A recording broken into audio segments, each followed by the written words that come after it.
안녕하세요. 저는 양평에 살고 있는 30대 여자입니다. 제가 사연을 신청하게 된 이유는 그동안 끊어내지 못했던 지긋지긋한 시댁과의 관계를 정리하게 돼서 글을 쓰게 되었습니다.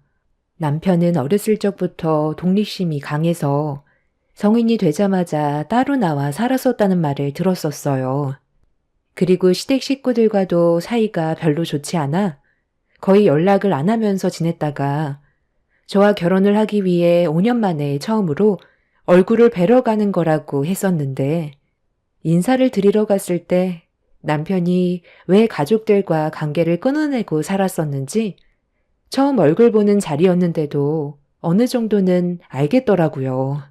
남편의 얼굴을 보자마자 불만들을 쏟아내는데 옆에 있던 제가 당황스러울 정도였고 남편이 그동안 많이 힘들었을 것 같아 마음이 안 좋았었습니다.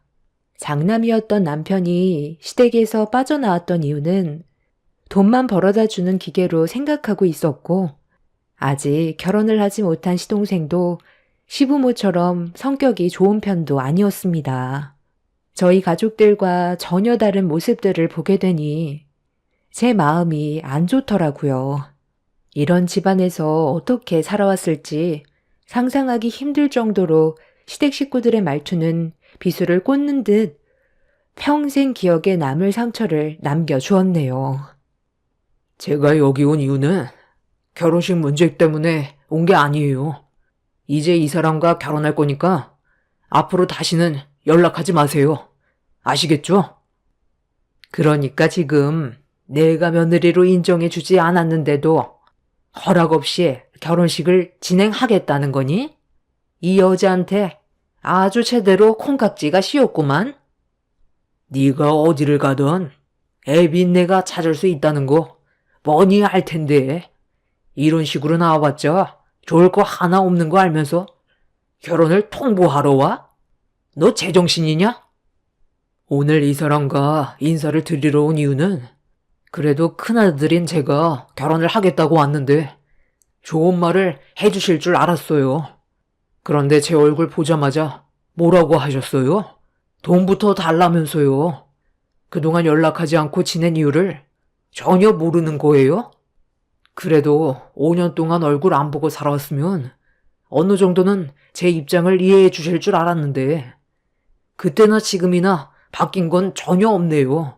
어떻게 얼굴을 보자마자 돈부터 달라고 할 수가 있어요? 이 사람과 결혼하는데 말도 없이 식을 올렸다가 나중에 더 안 좋은 일이 생겨서 피해를 보게 될까봐 어쩔 수 없이 인사드리러 온 거였는데 정말 너무 하시네요. 그래도 처음 얼굴 보는 자리인데 이런 식으로 나오면 저희 집안을 뭐라고 생각하겠어요? 창피해서 얼굴을 들지도 못하겠다고요. 식은 제가 알아서 올릴 거니 평생 이렇게 사세요. 우리가 생활이 오죽 힘들었으면 돈부터 달라는 말이 나왔겠어?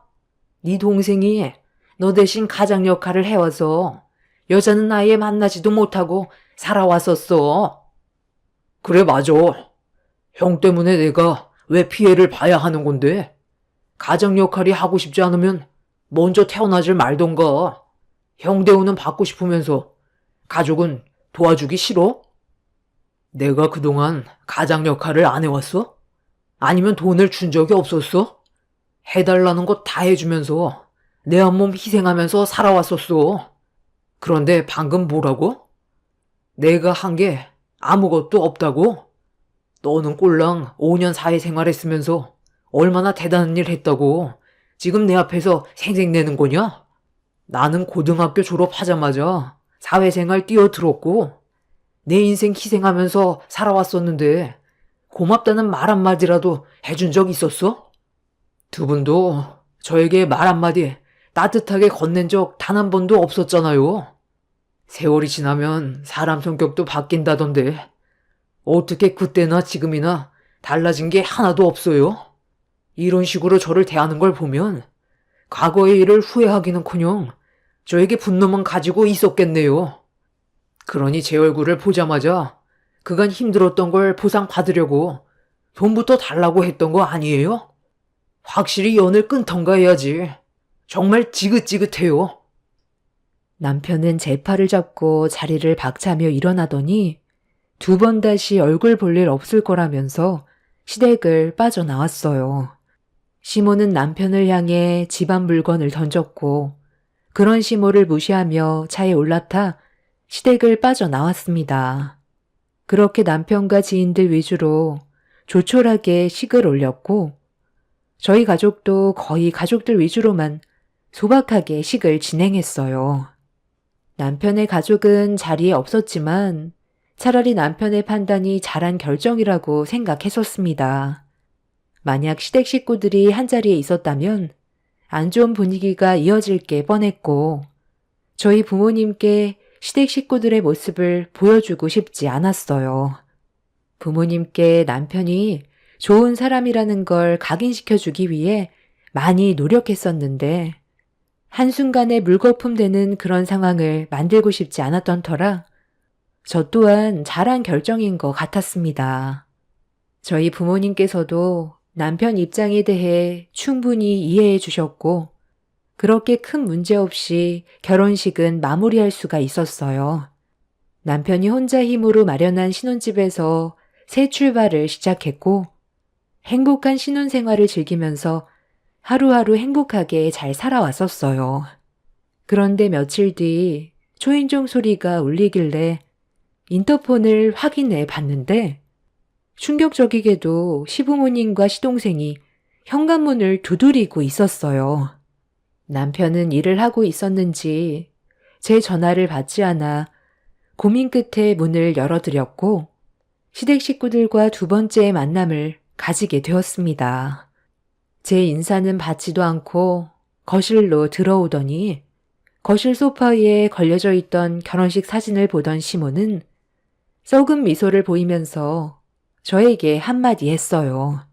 분위기는 인사를 드리러 갔을 때와 다르지 않았죠. 우리 없이 결혼식 올리니까 좋았니? 아무리 등을 돌리고 산다 해도 결혼식만큼은 우리를 불렀어야지. 그래도 낳아준 부모가 참석해줘야 되는 게 도리 아니니? 너희 부모님도 모르는 상황이 아니었을 텐데 전혀 문제 삼지 않고 결혼식을 진행시켰다는 건 우리 집안과 안 좋은 관계를 형성하겠다는 거잖아. 그건 오해세요. 저희 가족들도 이런 상황을 심각하게 받아들이고 있었지만 그 사람 의견을 제일 중요하게 생각했고 최대한 존중해줬기 때문에 식을 올렸던 거예요. 그런데 여긴 어떻게 알고 오신 거예요? 그이가 말해준 적도 없을 텐데요. 설마 뒷조사 같은 거 하신 거예요? 오늘 왜 오신 건데요? 내가 저번에 얘기했을 텐데 아무리 벗어나려 해도 내 손바닥 아니라고. 사람 하나 찾는 게 어려운 줄 아나 본데 법적으로 내 아들이기 때문에 조금만 움직여도 쉽게 찾을 수가 있다. 결혼식 끄고 우리가 가지 않았던 이유는 건강상의 문제가 좀 있기도 하지만 가봤자 얼굴만 붉힐 테고 우리도 그런 감정 소모하고 싶지 않아 그냥 가지 않았던 거다. 그 대신 편안하게 식을 올릴 수 있게 해줬으니 그만한 대가는 지불해야지. 5년간 연락 끊고 금전적 지원 또한 전혀 지원을 해주지 않아. 우리 작은 아들만 고생했으니까 그나들이 이제 집안의 가장 역할을 다시 해야 되지 않겠어? 사업으로 꽤 많은 돈을 벌었다던데 양평에 주택을 짓고 살 줄은 몰랐다. 우리가 사는 집은 너무 좁기도 하고 아파트가 많이 답답한데 이곳으로 옮기면 딱 좋을 것 같기도 하고 너 생각은 어떻니? 네? 갑자기 여기로 옮기신다고요? 아, 그건 말도 안 되죠. 저는 지금 연락도 없이 찾아오신 것도 많이 당황스러운데요. 일단 그이한테 전화부터 해봐야 할 것 같아요. 사업도 성공했으면 이제라도 효도해야죠. 그게 부모에 대한 도리 아닌가? 가족들 팽개치고 혼자 잘 먹고 잘 살면 다예요? 내일 당장 짐 싸서 들어올 테니까 그렇게 하세요. 그래, 그렇게 하는 게 좋겠다. 그나들이 돈 좀 벌었다고 자기를 낳아준 부모와 등을 진다는 건 잘못된 거지. 그리고 이런 건 네가 며느리로 들어왔으면 지혜롭게 해결을 봐야지. 너도 등지고 사는 걸 바라는 거니? 이래서 여자는 부모가 봐야 한다 했는데 자기 고집대로 시까지 올려서 돌이킬 수도 없는 결과를 가져왔으니 나중에 분명 후회하게 되는 날이 올 것 같다. 딱 봐도 눈치도 없어 보이고 외적인 부분도 마음에 드는 구석이 하나도 없는데 둘이 길어야 2년 정도 살면 헤어질 것 같네. 너희들이 나를 무시하고 멋대로 산다면 아마 둘이 함께 살 수 있는 시간은 더 짧아지겠지. 분위기 파악하면서 행동해라. 시댁 식구들 모두 남편을 향한 불만들이 상당했어요. 시부가 저희 집을 알아낸 건 사업을 하고 있던 남편의 사업장에서부터 뒤따라와 집의 위치를 미리 파악해 둔 거였어요. 시부모의 목적은 오로지 돈이었고 그게 안 되면 저희 신혼집으로 무작정 이사 올 계획을 세우고 있었습니다. 혼자선 감당할 수 없을 것 같아 남편한테 도움을 요청했고 이런 상황을 뒤늦게 알게 된 남편은 허겁지겁 집으로 돌아왔어요. 이미 시부모와 시동생이 집안을 한번 휘저어서 난장판을 만들어 놓았고 한 바퀴 둘러본 시모는 주방 쪽으로 들어가 냉장고 안에 있던 과일들을 전부 다 꺼내 거실로 가지고 나와 TV를 즐기고 있었습니다. 이런 광경을 보게 된 남편은 목이 터져라 소리치면서 시댁 식구들을 밖으로 내쫓으려 했어요. 하지만 저희 집에 오려고 했던 목적을 달성하지 못해서 그런지 꼼짝도 하지 않더군요. 남편은 원하는 게 뭐냐고 물어보게 되었고 시모 입에서는 앞으로 꾸준하게 생활비를 통장에 넣어주면 좋겠다고 통장을 건네줬어요. 여기에다가 한 달에 한 번씩 최소 500 정도는 생활비를 넣어줬으면 좋겠다. 지금 하는 사업이 앞으로 발전 가능성도 높고 매출 상승도 엄청나다면서 월 500은 줘야 먹고 살만하지. 그 정도 맞춰주면 앞으로 너를 귀찮게 하지도 않으마. 너 동생이 5년간 연락 끊고 지냈을 때 얼마나 많은 희생을 했었는지 아니? 남들 다 아는 결혼도 못하고 부모 먹여 살리겠다며 생산직에서 교대 근무하는 모습을 봤을 때 엄마인 내 마음이 찢어질 정도로 아팠었어. 우리 집안의 장남인 네가 해야 될 일을 적은 놈이 하고 있으니 얼마나 힘들었겠어. 너는 이제 결혼도 했고 사업도 안정적으로 운영이 되고 있으니 이제는 해야 될 도리 하거라. 어머니는 저를 낳아주신 이유가 뭐예요? 돈 벌어다 주는 기계가 필요했던 거예요? 20살 때부터 쉬지 않고 일해왔었어요. 두 분 다 경제적인 활동 충분히 하실 수 있는 거 알고 있었는데도 손가락 하나 까딱하지 않고 제가 벌어오는 돈으로만 생활했잖아요. 아버지는 뒤에서 뭘 하셨는데요? 손가락 하나 까딱하지 않고 중풍 핑계대면서 여기저기 아프다고 일할 생각도 전혀 없었잖아요. 맨날 제 앞에서 동생만 이뻐해주고 밖에서 고생하고 들어온 저에게는 따뜻한 말 한마디보다 잠잘 시간에 밖에 나가서 돈이나 더 벌어오라고 오히려 쉬는 꼴을 못 봤잖아요. 그래도 가족이라는 울타리가 나중에 저에게 도움이 될 것 같아 정말 힘들게 참고 살아왔었는데 결과적으로 저에게 돌아오는 건 아무것도 없더라고요. 어느 날 몸살이 한번 크게 난 적이 있었는데 그때 제가 방에서 나오지도 못한 채 힘들어하고 있는데 그럴 때일수록 움직여야 한다면서 저에게 돈 벌어오라고 오히려 등을 떠밀었잖아요. 그때 확실히 알 수 있었어요. 저를 아들로 생각해주는 게 아닌 돈 벌어오는 기계로 생각하고 있다는 걸 온몸으로 느꼈고 2번 다시는 마주하고 싶지 않았어요. 이제 제 인생에서 제발 빠져달라고요. 너만 바라보고 의지하고 있는데 그럼 다들 굶어 죽으라는 거야? 내 한쪽 다리도 성치 않고 네 애비도 정상이 아닌데 네가 장남이면 몸이 부셔져도 가족을 위해선 희생해야 되는 건 당연한 거지. 몸살 정도야. 시간 지나면 괜찮아지는데 아플 때마다 쉬면 벌어오는 돈이 적어지니까 생활에 지장이 생기게 되잖아. 나는 가족을 위해 등 떠밀었던 거고 지금도 그때의 행동이 잘못됐다고 생각해 본 적 없다. 그래서 지금 생활비로 월 500만 원씩 안 맞춰 주겠다는 거야? 네가 없는 동안 얼마나 궁핍하게 살아왔는지 알아? 당장 토해내거라.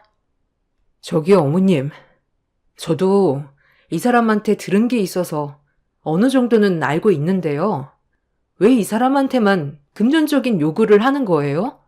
장남이면 꼭 그렇게 해야 된다는 법이 있는 것도 아닌데 이 세상에 태어나게 해줬다는 이유 하나로 부려먹으려는 건 잘못된 생각이죠. 도련님은 뭐하고요? 사지 멀쩡하면 이래야 되는 건 당연한 거예요. 그리고 두 분 다 생각보다 상당히 건강해 보이시는데요? 돈이 급하시면 본인들이 직접 일을 해서 벌었으면 되잖아요. 이 사람도 이제 혼자가 아니에요. 저희 결혼했고 앞으로 모든 일을 함께 헤쳐나가야 하거든요. 이 사람 앞에서 억지 부리는 거 저도 더 이상 조용히 넘어갈 수 없겠네요. 이제 그만하고 나가주세요. 아무 말 하지 않고 남편과 시댁 식구들의 대화를 듣고 있던 저도 더 이상은 못 들어줄 것 같아 시모의 말에 반박하기 시작했어요. 남편은 그동안 충분히 노력해왔다는 걸 저도 알기 때문에 더 이상 해줄 필요는 없을 것 같아 남편의 편에 서서 문제가 되는 행동들에 대해 지적을 했어요. 제가 갑자기 끼어들게 되자 시부모는 당황했는지 표정이 안 좋았고 흥분한 시모는 화를 가라앉히지 못했지만 할 말은 해야 될 것 같아 절대로 고개를 숙이지 않았어요. 시모는 그런 저를 보면서 온몸을 부들부들 떨었고 분위기가 심각해지고 있자 남편은 그 자리에서 경찰서에 전화를 걸어 싸움이 날 것 같다며 도움을 요청했습니다. 시부모와 시동생은 계획한 대로 흘러가지 않자 얼굴을 붉히면서 나중에 다시 얘기하자며 집으로 돌아갔어요. 시댁 식구들이 한번 왔다 간 것뿐인데 온몸에 기가 빠져나갔는지 힘이 없었고 저는 어른한테 대들었던 적이 처음이라 몸이 떨려오고 있었죠. 그날 이후 시부모와 시동생은 매일같이 저희 집에 찾아와 시위를 하듯 돈을 달라고 요구를 했어요. 남편은 투명인간 취급하라면서 무시를 했는데 그럴수록 점점 상황은 악화되어 갔고 시모는 분노가 치밀었는지 남편과 함께 일을 마치고 집으로 들어가려던 그때 시모가 갑자기 뒤에서 제 머리채를 잡으며 한바탕 난리를 쳤어요. 저 때문에 남편이 지갑을 열지 않는 거라면서 제가 사라져야 될 것 같다며 원하는 걸 얻지 못하면 물리적으로 행동하겠다고 머리채를 잡아 사정없이 흔들었어요. 저도 한 성격했던 사람이라 그동안 많이 참고 있었는데 시모의 행동은 도가 지나친 것 같아 그 자리에서 시모를 엎어치기로 넘어뜨렸어요.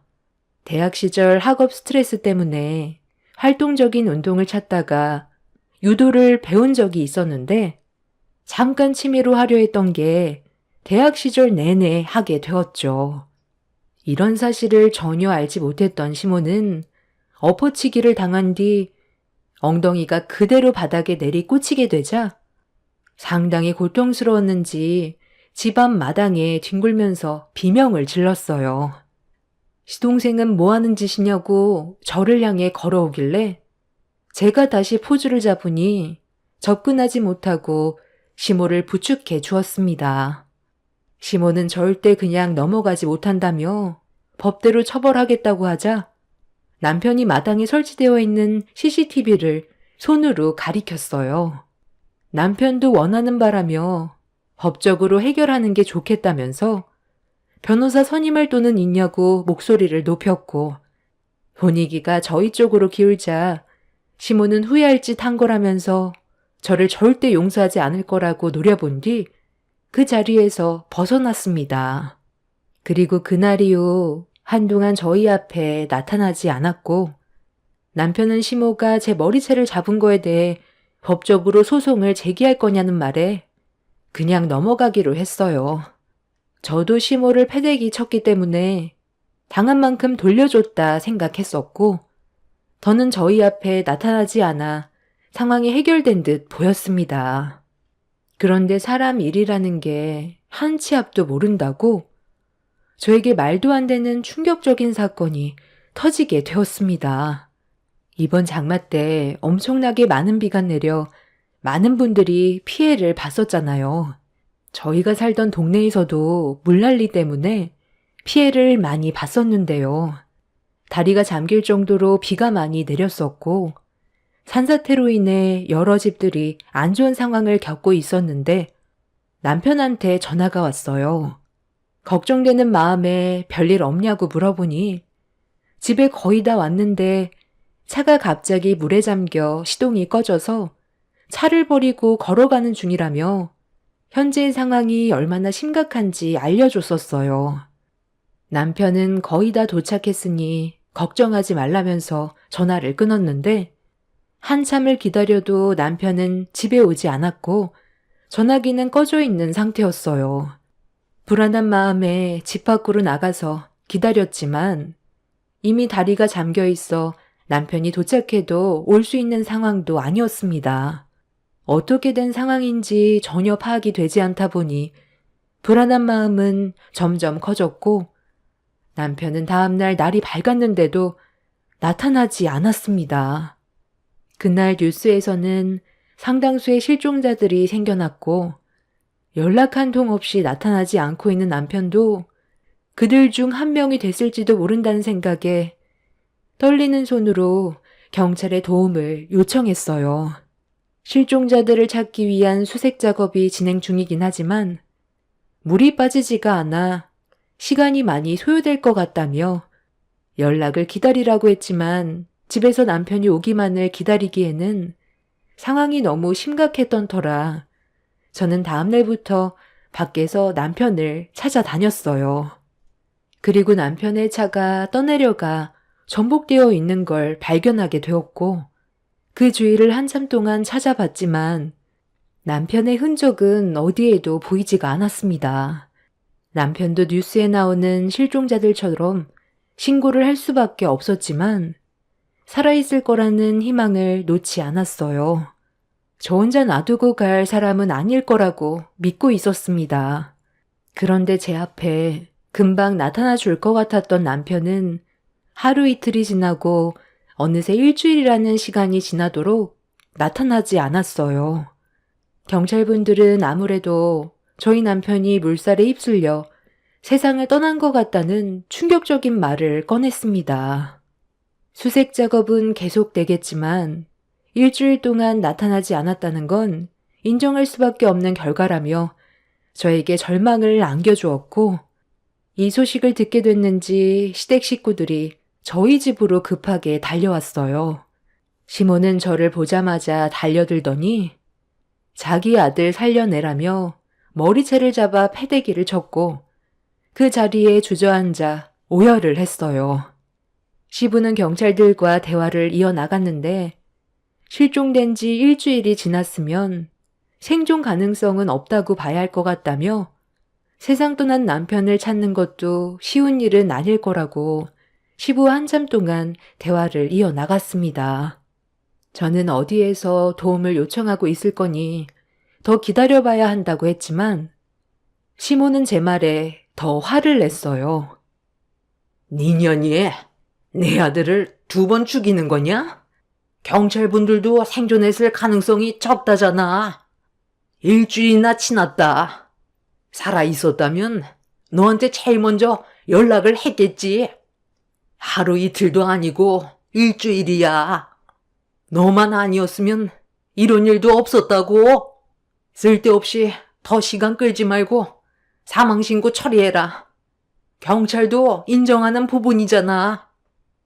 그렇게는 할 수 없어요. 그 사람을 제 눈으로 확인하기 전까지는 서류 작성하지 않을 거예요. 어머님이야말로 여긴 왜 찾아온 거예요? 그동안 잘해준 적 한 번도 없으면서 왜 오열하는 건데요? 돈 벌어올 사람이 없으니까 그게 많이 아쉬웠나 봐요. 그 사람은 온갖 상처만 받고 세상을 떠난 거라고요. 그래서 뭐 어쩌자는 건데? 결과가 나왔잖아. 생존을 했으면 연락이 왔겠지. 일주일 동안 어떠한 흔적도 없이 연락 한 번 없었다는 게 말이 되냐? 내 아들 사망신고 내가 직접 하겠다는데 네가 왜 하란 말아야? 결혼한 지 얼마 되지 않은 너한테 결정권이 있을 것 같아? 내일 사망신고 처리하지 않으면 내가 다음날 직접 하마? 이것도 최대한 배려해 준 거니까 이제 그만 고집 부려라. 그리고 너도 이제 살 길 찾아가. 여긴 우리 아들 집인데 네가 있을 곳은 아니지. 시부는 저를 집 안으로 들어가지 못하게 가로막았어요. 시동생과 시모도 이 모든 상황이 저 때문에 벌어진 일이라며 분노하고 있었고, 자기 아들이 세상 떠난 게 전부 제 탓이라면서 집 안으로 들어가지 못하게 막았습니다. 서로가 가진 아픔이 달랐기 때문에 시댁 식구들의 마음도 이해하려 했지만, 전에 있던 상황들이 다시 제 머릿속에 떠올라 경찰들이 보는 앞에서 난리를 쳤고, 시댁 식구들과 몸싸움이 벌어지자 경찰들이 중간에서 이런 문제를 중재해줬어요. 경찰은 사망 신고가 되지 않았고 법적으로 제가 남편의 배우자이기 때문에 이 집은 아직 제 권한에 있는 거라며 저를 집 안으로 들여보내주었습니다. 시부모님과 시동생은 저를 상대로 법적 소송에 들어갈 거니 조만간 다시 얼굴 볼 일 있을 거라면서 그렇게 집으로 돌아갔어요. 믿을 수 없는 상황 속에서 사망 신고를 해야 되는 건지 혼란스럽고 너무 마음이 안 좋았어요. 이제 막 결혼 생활을 시작하게 된 저로선 엄청난 충격으로 다가왔었죠. 그리고 며칠의 시간이 더 지난 뒤 생존자들을 찾았다는 뉴스 소식을 들었지만 살아있다는 좋은 소식보단 안타깝게도 세상을 떠나게 됐다는 뉴스를 접하게 되었고, 저는 정신이 반쯤 나가서 남편도 더 이상 돌아올 수 없을 것 같아 사망신고 절차에 대해 물어보려고 주민센터를 찾아갔는데, 사인에 대한 정확한 서류들이 있어야 한다는 말에 침수로 인한 사고로 실종이 되었을 경우라도 남편의 존재가 확인이 되어야 한다는 말을 듣게 되었습니다. 사망신고가 급한 것도 아니었기 때문에 그 자리에 또 한참 서 있다가 다시 집으로 돌아왔어요. 그런데 집에 도착하는 순간 제 두 눈에 목격된 황당한 광경이 펼쳐졌고, 시댁 식구들에게 뭐 하는 짓이냐고 소리를 질렀어요. 저희 집 대문에 남편 이름의 문패를 떼어내고 시댁 식구 이름의 문패로 싹 바꿔 놓았습니다. 시모는 저에게 다시는 자기 아들 집에 발붙일 생각하지 말라며 문 앞을 다시 가로막으면서 남편이 남기고 떠난 재산에 대한 소유권을 제기하고 있었습니다. 저는 문패를 떼어버리기 위해 시댁 식구들과 몸싸움을 벌였고, 시부와 시동생은 그런 저를 강하게 밀어 넘어뜨렸습니다. 남편이 세상 떠난 것도 정신적으로 힘든데 시댁 식구들은 눈앞에 보이는 남편의 재산이 더 중요한지 기생충처럼 달라붙었어요. 이런 힘든 상황들이 결국 이성을 잃게 만들었는데, 그 순간 갑자기 뒤에서 누군가 소리를 지르면서 바닥 보수 공사를 위해 쓰이던 불도저를 몰고 저희 집 대문을 향해 돌진하고 있었습니다. 그 불도저는 시댁 식구들 코앞에까지 밀고 들어왔고, 순식간에 벌어진 상황에 경악을 하고 있는데, 불도저에서 내린 사람을 보자마자 저는 너무 놀라 눈앞에 펼쳐진 광경을 믿을 수 없어 몇 번이고 눈을 비비며 재차 확인을 했어요. 죽었던 남편이 나타난 거였습니다. 제 속을 태우던 남편은 저를 부축해 일으켜준 뒤 시댁 식구들 앞으로 걸어가 시부와 시동생을 향해 사정없이 주먹을 올렸어요. 그리고 주머니에서 물건 하나를 들어 올린 뒤 남편의 한마디에 경악을 했고 옆에 있던 경찰들이 시댁 식구들을 포위했습니다. 아무리 사람들이 돈 욕심이 나도 그렇지.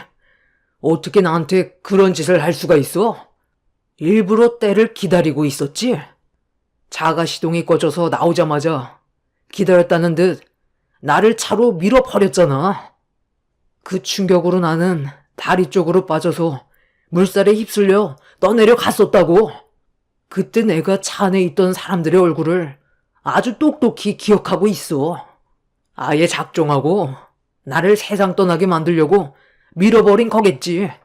내가 왜 지금까지 모습을 안 보여준 줄 알아?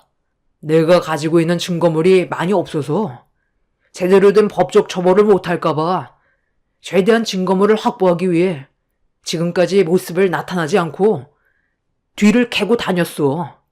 당신한테까지 숨긴 건 미안하지만 만에 하나 내 존재가 발각이라도 될까봐 어쩔 수 없었어. 정말 미안해. 그런데 마지막에 결정적인 증거 하나를 손에 넣을 수 있었거든. 당신이 집을 비운 사이 나는 집 안에 들어가 영상물을 녹화했고 셋이서 나눈 대화 모습까지 전부 다 찍어놨었거든. 그리고 추가적으로 배차장으로 버려졌던 차량까지 확보해서 그 안에 있던 블랙박스까지 손에 넣었어. 침수로 인해 훼손이 돼서 복구하는데 시간이 걸렸지만 나한테 범행을 저질렀다는 충분한 증거물이 될 수 있는 영상을 복구할 수 있었다고. 내가 돈을 주지 않는다고 이런 범행을 저질렀다는 게 부모로서 할 짓이야? 당신들은 인간도 아니야. 남편이 가지고 있던 증거물은 경찰들에게 넘겨져 확인을 하게 되었고 저도 영상들을 같이 보게 되었는데 시부모와 시동생의 계획적인 범행들이 전부 들어 있었어요. 영상 안에 있던 세 가족 모두 급하게 준비한 범행이었고 남편이 계속 모습을 나타내고 있지 않자 집안에서 대화를 주고받았었죠. 아버지, 정말 괜찮겠죠? 일주일이나 지났는데 나타나지 않는 걸 보면 분명 형은 이미 끝난 것 같은데. 그럼 형 사업은 제가 맡아서 하면 되는 거예요? 네가 어떻게 운영하냐? 그냥 처분하는 게 제일 좋은 방법이지. 아직 끝나지 않았어. 며느리를 어떻게 처리할지 고민 중이야. 내 아들과 결혼을 했기 때문에 재산이 며느리한테 넘어갈 거고 우리가 법적 소송을 제기하겠지만 많이 불리한 상황이니 또 다른 사고를 하나 만들어야 된다. 그렇게 하기 위해서는 며느리 속을 긁어 놓아야 되겠지. 일단 문패 하나 준비하자. 그래서 우리 집인 것 마냥 행동하면 흥분해서 난리치겠지. 그럴 때 몸싸움을 벌이다가 나중에 사고사로 위장해서 범행을 저지르면 될 것 같다. 의도적인 범행 동기보다 사고사가 법적 처벌은 덜 받게 된다고 들었거든. 그렇게 계획하도록 하자. 정말 괜찮겠지? 나 꿈에서 아들이 살아서 돌아오는데 무서워 죽겠어. 그때 당신이 운전해서 순간적으로 다리 밑으로 떨어뜨렸을 때 솔직히 나 마음이 안 좋았어. 당신은 당신 친아들이 아니라지만 나는 내 속으로 낳은 내 자식이라 마음이 어땠겠어? 엄마도 동조한 범행이었잖아요. 왜 이제 와서 그러는 건데? 이미 불은 엎질러 줬고 되돌릴 수 없어요. 경찰들이 하는 말 들었죠? 일주일이면 생존 가능성이 없다잖아요. 잠깐 보게 된 영상 속에 담긴 내용은 충격적이었고 이런 범행을 저질렀다는 거에 분노를 가라앉히지 못한 저는 시댁 식구들을 향해 줄따기를 올려쳤어요.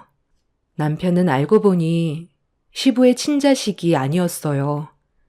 남편이 2살 때 시모가 재가를 하면서 남편도 시부를 친부로 생각하고 살아온 눈치였는데 일로 모든 게 밝혀져서 얼마나 정신적인 충격과 배신감이 컸겠어요. 그렇게 겨우 살아 돌아온 남편은 쓰레기 같은 그 인간들을 상대로 현재 법적 소송 중에 있습니다. 하루빨리 이 문제가 해결됐으면 좋겠어요. 그 인간들을 절대로 용서하고 싶지가 않습니다. 사건이 해결되면 저희는 다른 나라로 이민 갈까 생각 중입니다. 이곳에선 안 좋은 기억이 너무 많은 것 같아서요. 돈 때문에 사람 목숨까지 해할 수 있다는 건 뉴스에서나 봤었는데 제 현실에서 제가 겪게 될지 꿈에도 몰랐습니다. 제 사연 들어주신 분들 감사합니다. 안녕하세요. 저는 오늘 시댁 얘기를 좀 해볼까 합니다. 가난할수록 돈에 대한 집착이 더 클 수밖에 없다는 건 저도 충분히 이해는 하고 있어요. 하지만 이 문제는 조용히 넘어갈 문제는 아닌 것 같아 사연을 신청하게 되었습니다. 남편과 15년의 결혼 생활을 이어오는 동안 잘 살아보려고 쉬지 않고 지금까지 발버둥치며 악착같이 살아왔어요. 저희 부부는 시장에서 족발 장사를 하고 있는데 주말을 제외한 평일엔 손님이 많지 않아 한동안 어려움을 겪고 있었어요. 주말에만 잠깐 벌리는 돈으로 평일을 보내야 하는 상황이 반복이 되다 보니 이런 문제를 해결하지 못하면 결국 폐업의 위기에 놓일 것 같아 걱정이 많았어요. 족발집을 하기 전에 다른 장사도 몇 번 했었지만 좋은 결과는 얻지 못했던 상황이라 이번 족발집이 마지막이라 생각하고 남편과 함께 모든 걸 쏟아 부었죠. 족발이라는 게 접근성도 좋고 많은 사람이 술안주로도 선호하는 음식이라 열심히 노력만 하면 잘 될 줄 알았습니다.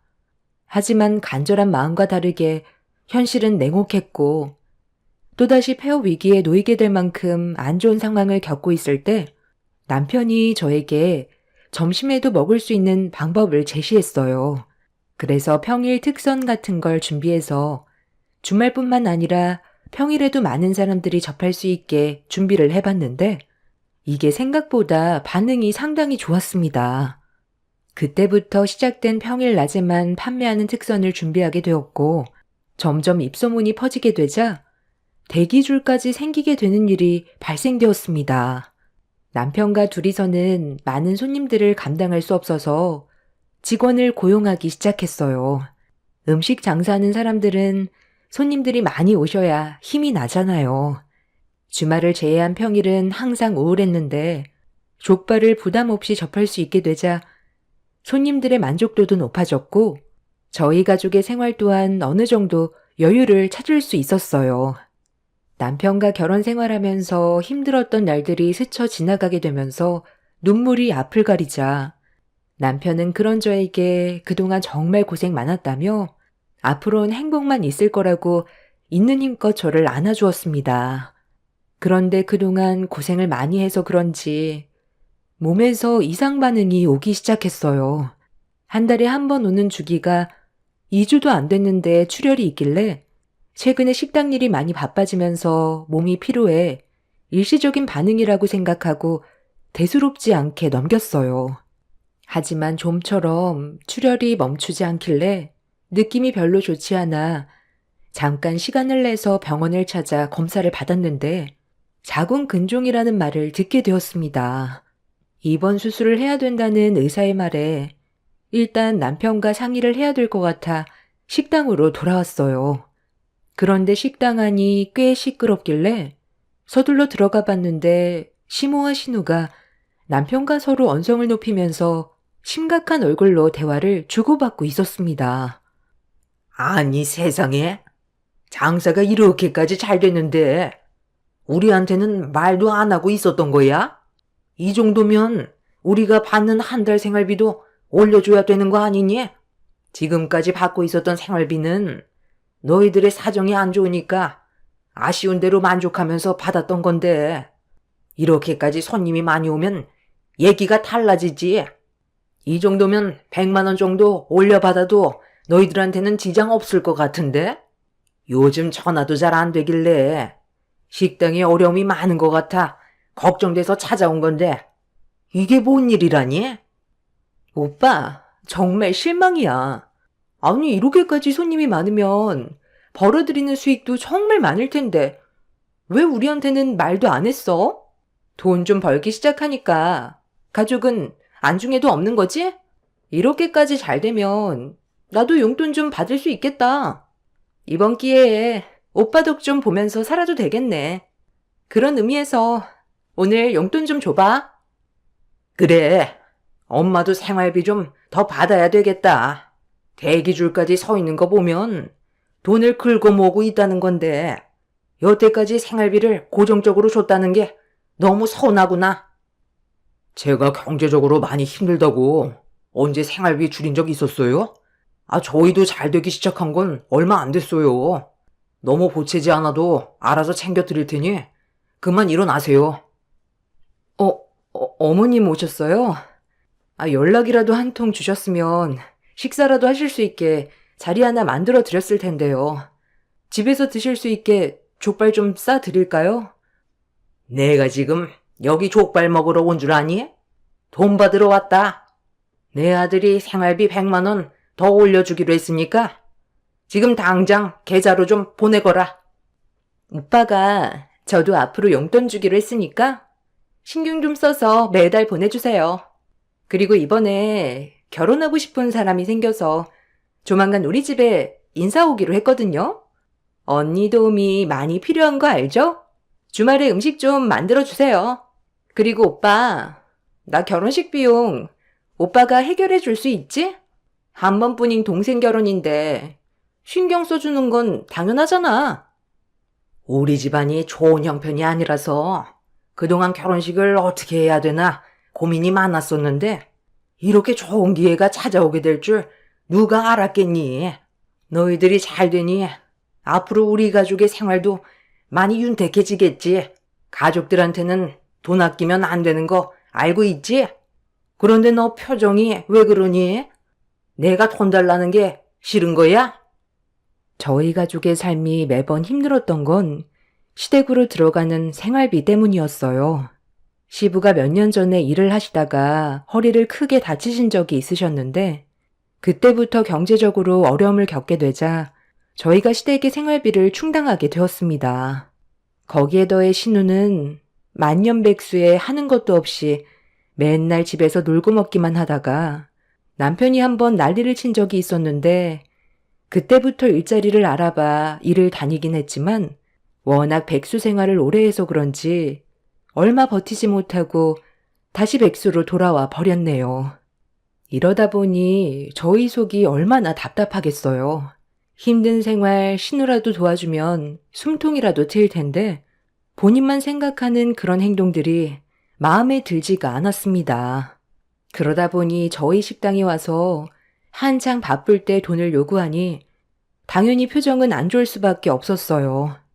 고생은 저희만 하는데 두 모녀는 조금도 도와줄 생각은 안 하고 돈 타령만 하고 있으니 화가 날 수밖에 없었습니다. 거기에 더해 제 몸까지 별로 좋지 않다 보니 두 모녀에게 불만이 터져 나왔어요. 제 표정이 안 좋은 건 다 이유가 있으니 그러지 않겠어요? 손님이 많다는 건 그만큼 바쁘고 힘들다는 건데 일손이 부족한 거 뻔히 보이면서 도와주지는 않고 돈부터 달라고 얘기하면 누가 기분 좋아하겠어요. 지금까지 저희가 생활비 드리는 게 당연하다고 생각하시는 것 같은데 어머님이 편하게 쓰시는 그 돈이 저희 피와 살을 깎아서 드리는 거라는 거 잊지 마세요. 원하는 걸 얻으려면 서빙 좀 도와주세요. 아가씨도 용돈 받고 싶으면 상 좀 치우고 주방에서 설거지 좀 도와줘. 뭐라고? 지금 나보고 서빙을 도와달라는 거야? 내가 여기 서빙하러 온 줄 아니? 장사 좀 잘 되고 돈이 들어오기 시작하니까 시애미가 우습게 보이는 거지? 엄마, 언니가 방금 나한테 한 말 똑똑히 들었지?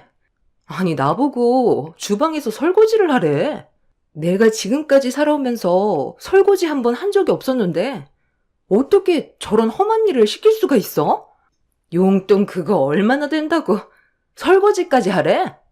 고작 용돈 몇 푼 주면서 온갖 생색은 다 내네. 더러워서 안 받는다.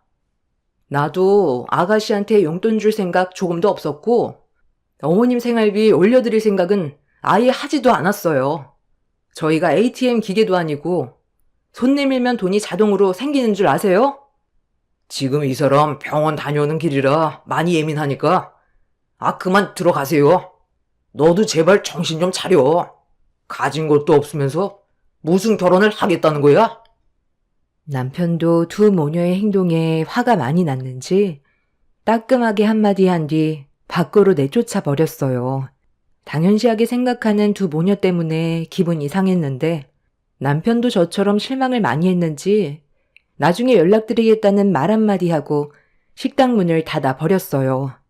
대기하고 있던 손님들이 웅성거리자 두 모녀는 남편한테 내쳐줬다는 게 상처로 돌아왔는지 얼굴을 붉히면서 저희 부부를 노려보다가 발길을 돌렸습니다.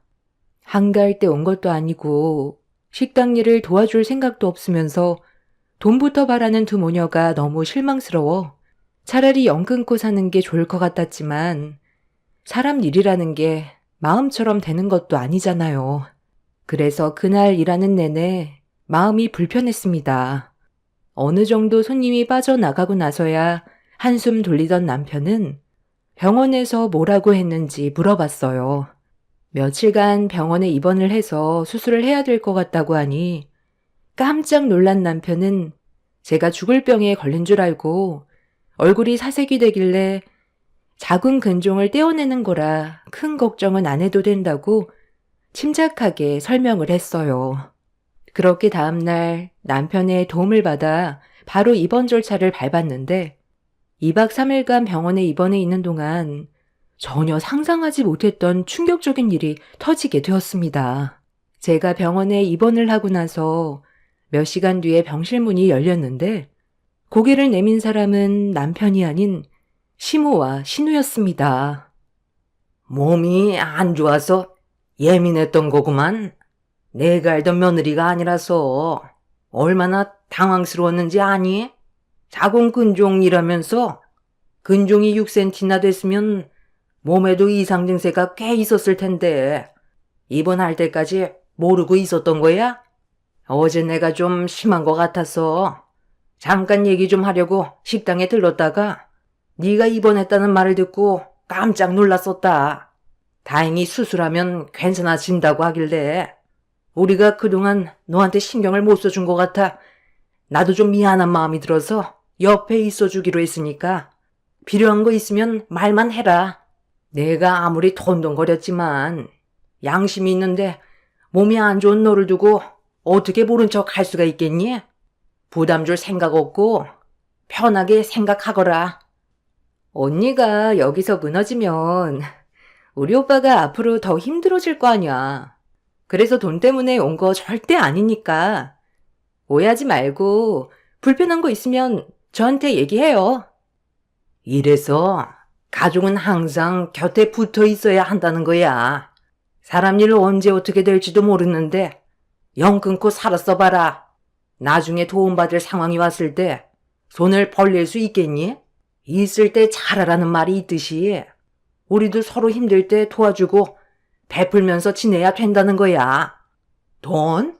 그거 있다가도 없는 게 돈이다. 내가 어제 오죽했으면 그런 말 했겠어? 너희 시아버지가 한 걸음 떼는 것조차 힘들 정도로 몸 상태가 안 좋아졌을 때 내 마음이 얼마나 안 좋았겠니? 거기에 더해 생활비까지 타서 쓰는 내가 너한테 눈치까지 보고 있으니 우울증까지 오는데 이런 내 마음 누가 알아주겠어? 너희들은 먹고 살기 바쁘지. 얘는 자기 일 하느라 엄마인 나는 신경조차 쓰지 않는데 숨이 막히고 왜 이렇게까지 살아야 하는지 모르겠더라. 그래서 기분 전환 좀 해야 될 것 같아. 여행 한번 가려고 너한테 생활비 좀 올려달라고 했던 거야. 그냥 여행 좀 가게 돈 달라고 하면 너희들 사정 뻔히 아는데 지갑이 열리겠니? 생활비 좀 올려달라고 말을 하면 그래도 허튼 곳에 쓰는 돈이 아니니까 선뜻 지갑이 열릴 줄 알았지. 그런데 내 생각과 다른 방향으로 흘러가다 보니 많이 당황스러웠고 말투가 매끄럽지 않았던 것 같다. 좀 늦었지만 이 점에 대해선 나도 미안하게 생각한다. 그래서 너랑 좋은 관계로 만들어가기 위해 온 것뿐이니까 부담 가지지 말고 필요한 거 있으면 말만 해라. 갑자기 찾아와서 돈이 목적이 아닌 저와의 관계를 회복하기 위해 온 거라는 말을 하는데 별로 신뢰가 가지 않았어요. 제가 15년을 시댁 며느리로 살아왔는데 두 모녀의 성격을 모르는 건 말도 안 되는 거였죠. 이미 머릿속에는 저한테 돈을 어떻게 뜯어낼지 그 생각밖에 없어 보였습니다.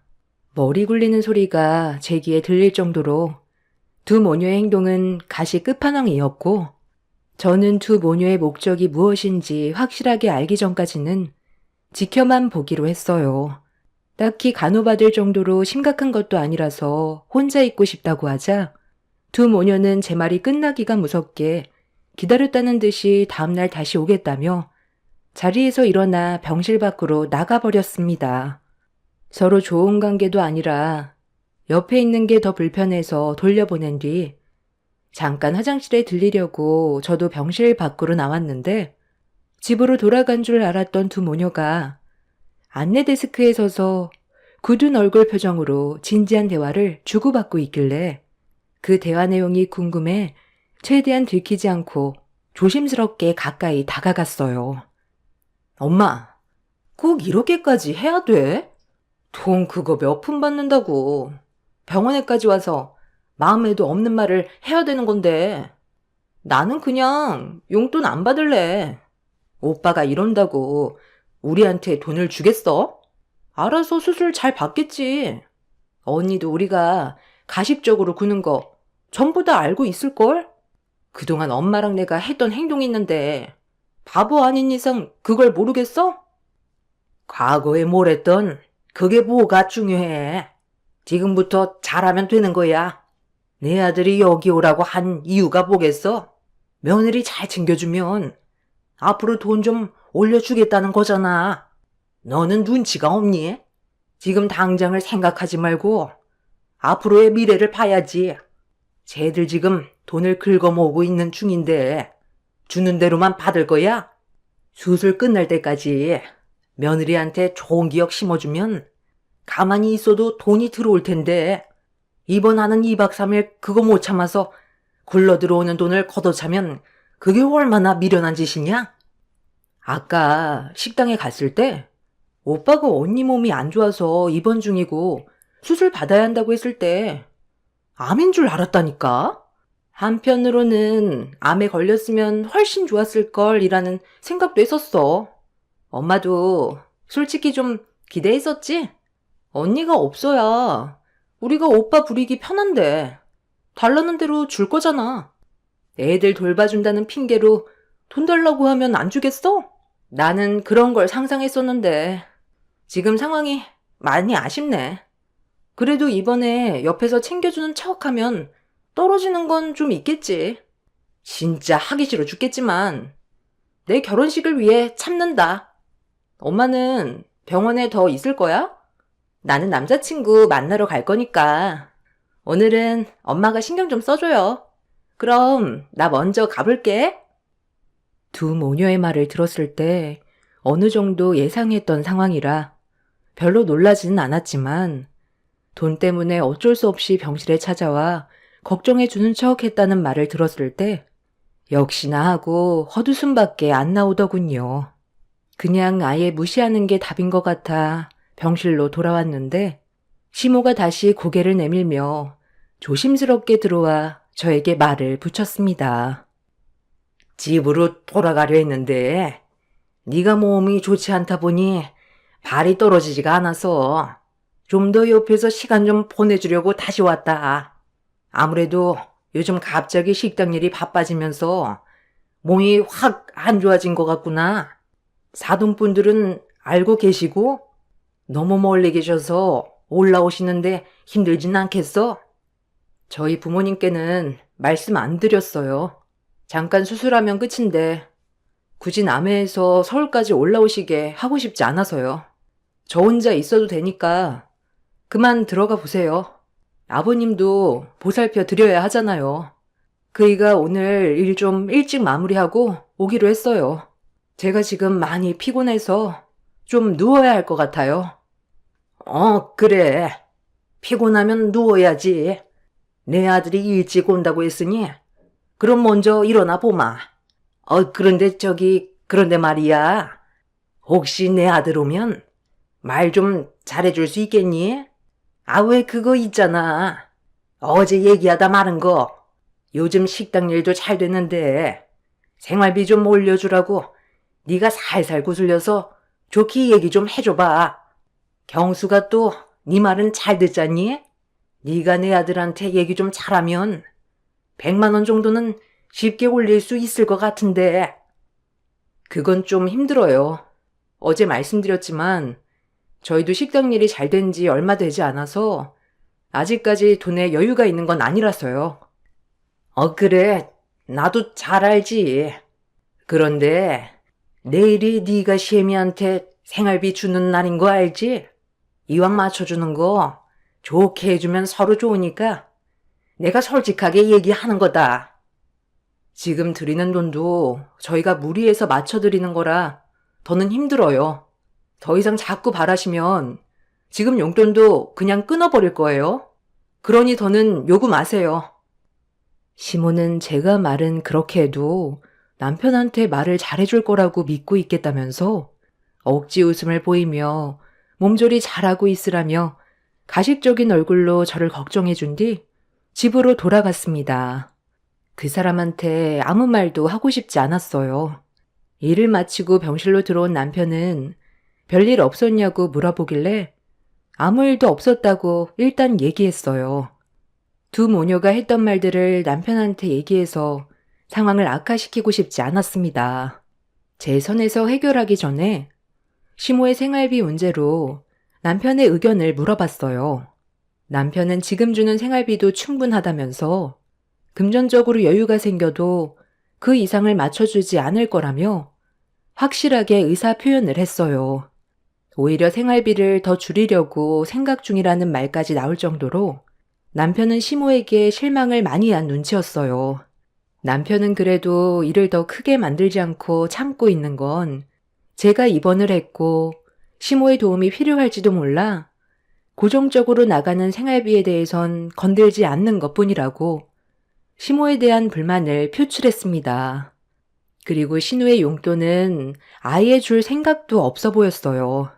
사지 멀쩡한데 용돈을 쥐어주면 버릇 나빠진다면서 본인이 벌어 생활하게 놔둬야 한다고 일절 어떠한 도움도 주지 않을 거라고 확실하게 못을 박았습니다. 결혼식 문제 또한 도와줄 생각이 전혀 없었어요. 곰곰이 생각하던 남편은 그날은 특별히 기존의 시모에게 주던 생활비에서 추가적으로 50만 원을 더 얹어주라고 했어요. 시부가 병원에 가야 하고 한의원에서 약도 지어야 해서 약값은 따로 챙겨줬습니다. 남편은 시모에게는 항상 불만이 많았지만 시부는 항상 걱정을 했어요. 저희 부부가 어려웠을 때 정말 많이 도와주셨거든요. 그래서 남편 또한 몸이 안 좋아지신 시부를 위해 금전적으로 도와주기 위해 그동안 없는 형편에서도 노력을 많이 했던 거였어요. 그래서 남편의 말대로 생활비에 50만 원을 더 얹어서 250만 원을 다음날 시모 계좌로 넣어줬어요. 시모가 그날도 병원에 오기로 했었기 때문에 50만 원에 대해서 설명해 드릴 생각이었죠. 그렇게 저는 작은 근종 절제술 수술을 하기 위해 수술복으로 갈아입은 뒤 수술을 하기 위해 기다리고 있었는데 갑자기 시모가 병실 문을 박차며 무서운 얼굴로 저에게 걸어왔어요. 그리고 뒤이어 신우 또한 얼굴을 붉히면서 시모의 뒤를 따라 들어오길래 어떤 상황인지 전혀 알지 못해서 시모에게 무슨 일이 생겼냐고 물어보는 순간 제가 입고 있던 수술복을 사정없이 찢어버리더니 병실이 떠나갈 정도로 목소리를 높이며 흥분을 가라앉히지 못하고 있었습니다. 그리고 시모의 입에서 나온 한마디에 저 또한 화가 치밀어 올랐어요.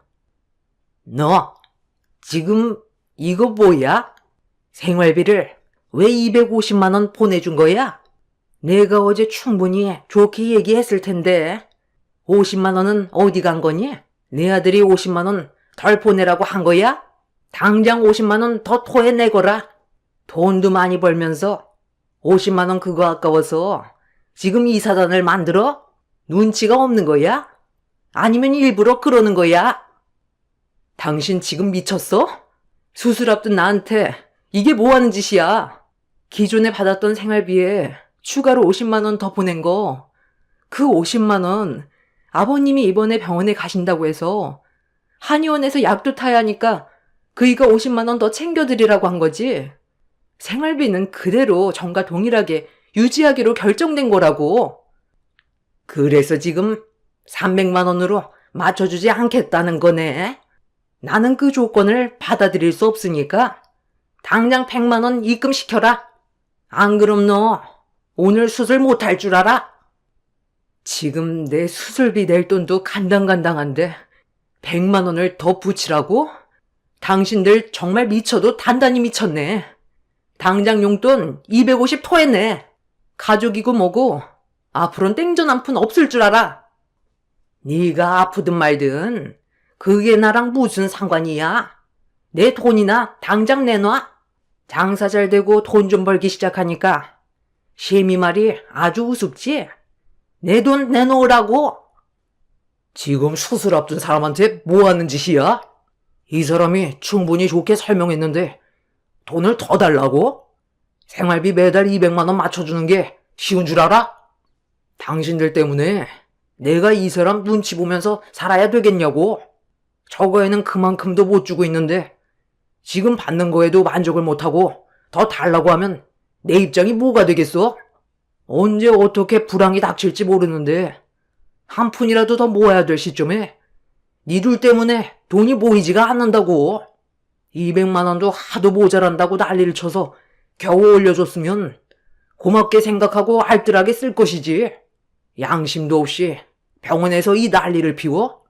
지금 제정신들이야? 오빠가 이 세상에 혼자 태어났어? 엄마가 힘들게 배 아파 낳아줬으면 평생 잘해도 모자란데 어디서 엄마한테 큰 소리야? 언니가 우리 엄마한테 돈 안 주겠다고 한 거 못 들었어? 쓸데없는 말 하지 말고 당장 내 눈앞에서 꺼져. 너희들 죽든지 말든지 더 이상 상관하지 않을 거니까 내 생에서 꺼지라고. 이 사람 수술 받아야 하는데 마음 불편하게 만들어야 되겠어? 다시는 내 앞에 나타나지 마. 지금 받고 있는 생활비 모조리 끊어버릴 거니까 한번 너희들끼리 돈 벌어 살아봐. 남편은 병실 밖에서 두 모녀의 말을 전부 다 듣고 있었는지 화가 머리끝까지 올라와 문을 박차며 들어왔어요. 수술을 앞두고 생활비 문제로 한바탕 싸우게 되자 다른 대기 환자가 있어서 그날 수술은 결국 취소가 되어버렸고 두 모녀는 병원에서 쫓겨나 버렸네요. 한도 끝도 없는 시모의 욕심에 화가 난 남편은 결국 그날 이후 시모에게 생활비를 일절 지원해주지 않았어요. 저는 다음날 바로 수술을 진행했고 한동안 휴식을 취하면서 몸이 회복이 될 때까지 쉬고 있었는데 식당에까지 찾아와 난리를 치는 시모 때문에 잘 되던 장사도 되지 않았습니다.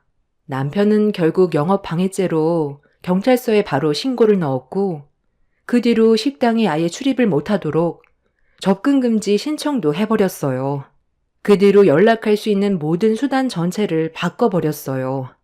그리고 지금 현재 새로운 지역에서 족발 2호점을 내서 관리 중에 있습니다. 1호점 못지않게 2호점도 꾸준하게 성장을 하고 있어서 시간이 지나면 자연스럽게 자리가 잡힐 거라 생각합니다. 남편도 더 이상 호구 생활 지쳤다며 식구들에게 그만 시달리고 싶다고 확실하게 선을 그었네요. 그동안 할 만큼 했다고 생각합니다. 발등에 불이 떨어져 봐야 그 사람들도 움직일 테니 지금의 선택이 잘한 결정인 것 같아요. 이런 생활에 너무 익숙해져서 당연시하게 생각하는 두 모녀와 두 번 다시는 엮이지 않았으면 좋겠어요. 시부께만 간간히 연락드리고 따로 챙겨드릴 생각입니다. 저희 가족이 옆에 있었을 때가 정말 좋았다는 걸 절실히 깨달아봐야 정신 차리지 싶어요. 가을도 한창 저물어 가네요. 모든 분들 건강 유의하시길 바랍니다. 감사합니다. 안녕하세요. 저는 40대 후반 남자입니다. 인생을 살다 보면 어쩔 수 없이 선택을 해야 되는 상황이 간혹 생기기 마련입니다.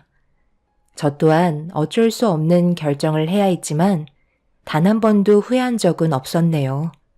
그리고 지금 현재 저에게 많은 변화가 생겼습니다. 최근 몇 년간 있었던 일들에 대해 여러분들과 소통을 나누고 도움을 받아보고자 이렇게 사연을 신청하게 되었네요. 많은 분들께서 좋은 의견 남겨주시면 앞으로 제 인생에 도움이 될 것 같습니다. 결혼 생활한 지는 15년 정도 됐고 연애 포함하면 20년의 세월을 아내와 함께 했었네요. 연애 기간이 꽤 오래되어서 장인 장모님께서 저를 친아들처럼 대해 주셨어요. 그때 당시 가진 게 없어도 건강한 몸뚱이 하나로 열심히 살면 뭐든 다 되는 줄 알았습니다. 그래서 쉬지 않고 땀 흘리며 앞만 보고 달려왔었죠. 그리고 어느 정도 안정자금이 마련이 되고 아내와 결혼을 할 수 있었어요. 오랜 기간 저를 봐오신 장인어른께서는 자기 딸을 굶길 것 같지는 않다고 저를 믿어 주셨어요. 그렇게 아내와 함께 열심히 살면서 아들, 딸 둘 낳고 큰 기복 없이 순탄한 삶을 이어오고 있었습니다. 그런데 어느 날 장인의 건강 상태가 안 좋아서 병원에 입원했다는 장모님의 연락을 받게 되었고 아내와 급하게 병원을 찾아 장인어른의 몸에 어떤 문제가 생겼는지 장모님께 듣는 순간 아내는 그 자리에 주저앉아 눈물을 쏟아내고 말았습니다. 장인어른은 간암으로 몸 상태가 상당히 안 좋아진 상태였어요. 장인어른이 회복이 될 수 있는 방법은 간 이식밖에 없었습니다. 아내는 무조건 자기 아빠를 살리겠다고 아내의 간을 장인어른께 이식하겠다고 급하게 결정을 하려 했어요. 모든 건 절차가 있기 때문에 침착하라고 했지만 아내는 제 말이 귀에 들어가지 않았습니다. 언제나 행복만 가득할 거라 생각했던 가족에게 불행이 찾아온 시점이었죠. 의사는 간 이식을 가족이 해줄 때 성공 확률이 제일 높고 부작용 또한 없다고 했지만 그렇다고 가족이 무조건 이식을 해줄 수 있는 것도 아니라면서 일단 적합한지에 대해 확인하기 위해 검사부터 진행하길 권장했어요. 하지만 장인어른은 아내의 간을 이식받을 수 없다며 무조건 반대를 하셨죠. 하지만 아내의 고집을 누구도 꺾을 수 없었기에 아내는 가능한지 불가능한지 확인이라도 해보겠다며 검사를 진행했습니다. 장모님도 검사를 진행하셨죠. 그리고 그 사이 처남도 이 소식을 접하곤 급하게 병원에 도착을 하게 되었습니다. 그런데 여기에서 가족 간의 금이 가기 시작했어요. 대충 얘기 들었지? 일단 너도 검사부터 진행해보자. 아빠 몸 상태가 많이 안 좋으시대. 그래서 서두르는 게 좋을 것 같아. 담당 의사가 그러는데 건강하면 크게 문제없다고 얘기했으니까 아마 별일 없이 진행할 수 있을 거야. 나보고 지금 아빠한테 간을 이식해 주라는 말이야? 나 이제 막 병원에 도착했는데 갑자기 그런 말을 하면 마음의 준비도 되지 않은 내가 얼마나 당황스럽겠어. 일단 누나부터 검사를 받아봐. 누나는 적극적으로 도와줄 수 있잖아. 그래서 지금 검사도 안 받겠다는 거야? 너는 아빠가 이대로 손도 못 써본 채 돌아가셨으면 좋겠어? 그동안 아빠가 너를 어떻게 키워주셨는지 전부 다 잊은 거야? 이식을 결정하는 건 본인 의사이긴 하지만 일단 적합한지 아닌지부터 확인해 보자고. 싫어. 그런 검사 자체가 아빠한테 기대를 가지게 하는 거잖아. 그리고 나 아직 결혼도 하지 않았는데 내 인생 말아먹을 작정이야? 누나가 아빠한테 간을 떼어줄 수 있을 만큼 마음을 굳혔다면 일단 누나부터 검사를 받아봐. 그러고 나서 문제가 생기면 그때 내가 검사 받아보도록 할게. 나는 아빠 얼굴 보고 잠시 있다가 가려 한 거지. 이식을 해주겠다고 병원에 온 거 아니거든. 지금 누나 때문에 내가 얼마나 당황스러운지 알아? 아빠도 나한테서 간을 떼어가고 싶으시겠어? 처남이 병실에 들어오자마자 아내와 언성을 높이며 싸우기 시작했어요. 그동안 서로 얼굴 붉히며 다투는 모습을 한 번도 본 적이 없던 터라 저도 많이 당황스러웠었죠. 이식 자체가 상당히 민감한 일이고 강요를 할 수 있는 문제가 아니라서 어쩔 수 없이 아내와 장모님만 검사를 진행하게 되었습니다. 처남은 기분이 별로 좋지 않았는지 장인어른 얼굴 잠깐 보고 다시 돌아갔습니다. 처남은 처가에서 같이 살지 않고 따로 사업을 하기 때문에 특별한 일 아니면 얼굴 볼 일이 거의 없을 정도로 많이 바쁜 상황이었죠. 처남의 사업이 성공한 것도 장인어른이 뒤에서 많은 지원을 해주신 덕분에 자리를 잡을 수 있었는데 자기 부모님 앞에서 남보다 못한 태도를 보인 부부는 저도 기분이 좋지는 않았습니다. 그날이요, 아내와 장모님은 장인어른에게 간 이식이 가능한지에 대한 검사 결과를 기다리면서 정신적으로 많이 힘든지 매일 불안에 떨고 있었습니다. 최대 10일의 기간이 소요된다고 했지만 아내와 장모님의 검사 결과는 3일 만에 통보받을 수 있었습니다.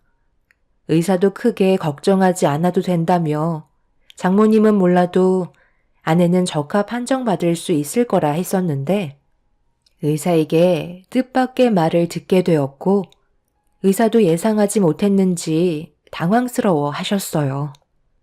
아내가 지방간이 심한 건 아니지만 없는 건 아니기 때문에 간 이식에 적합하지 않다는 진단 결과를 가져오게 되었습니다.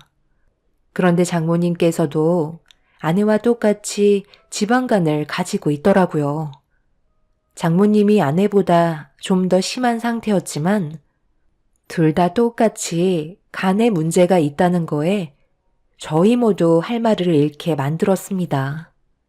간이 안 좋은 것도 유전이냐고 물어보니 어느 정도 유전의 영향을 받을 수는 있지만 지방간의 경우 식습관에 문제가 있다며 생활 패턴에 대해 문제가 크다고 시간이 지나면 건강에 많이 안 좋을 수 있으니 앞으로 변화된 일상을 사는 게 건강에 도움이 될 것 같다는 의사의 말을 듣게 되었습니다.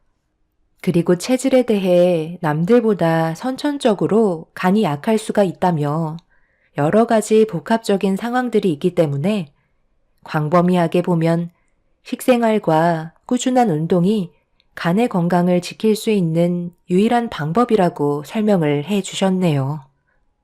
결과적으로 아내와 장모님은 간을 이식해 줄 수 있는 공여자가 되지 못했습니다. 아내는 한치의 망설임도 없이 처남에게 전화를 걸었고 적합하지 않다는 판정이 나와 처남이 바로 검사를 받아봐야 된다고 설득을 시키려 하고 있었어요.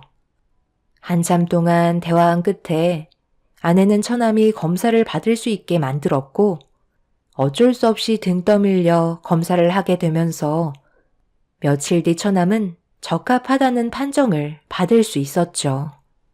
아주 건강한 간으로서 당장 장인어른에게 이식해 줄 수 있는 몸 상태였어요.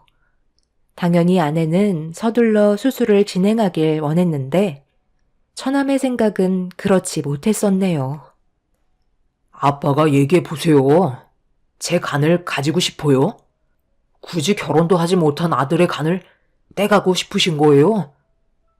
내가 언제 너한테 간을 떼달라고 했냐? 그렇게까지 하면서 살고 싶지 않다. 내 자식의 간을 어떻게 받을 수가 있겠어? 누나, 아빠 말 들었지? 내가 만약 결혼을 해서 자식이 있는데 아빠처럼 몸에 문제가 생겨서 기증을 받아야 되는 상황이 생긴다면 나는 무조건 내 자식한테 무엇이 됐든 받지 않을 거야. 나는 누나랑 생각이 전혀 다르다고. 그래서 아빠가 이대로 세상을 떠나셔도 괜찮다는 거야?